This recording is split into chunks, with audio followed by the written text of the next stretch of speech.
So my name, Vasquez, from that region, just means son of the forest. So I think that's cool. I mean, I felt like I was totally at home in that region. I loved it, except for the people and Spanish politics.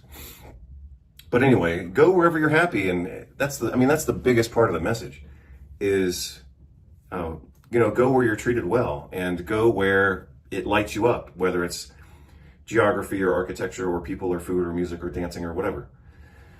Just go where you're happy. Maybe that's a point that I can make and I will make right now. None of this conversation on international relocation matters unless you give yourself permission to be happy. That's what this is about in an abstract sense. So I'm talking about my checklist for international relocation.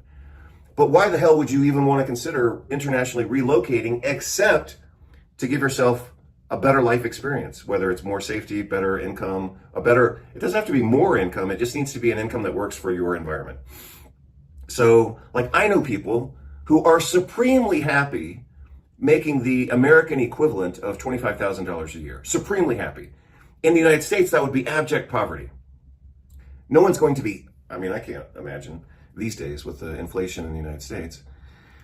I can't imagine anybody being happy. Maybe it can happen if they've got everything paid for or whatever. But let's assume that they don't have everything paid for and they have to live off of $25,000 a year. In the United States, that would be impossible. But in other countries, the equivalent of 25,000 American dollars per year, they're living well.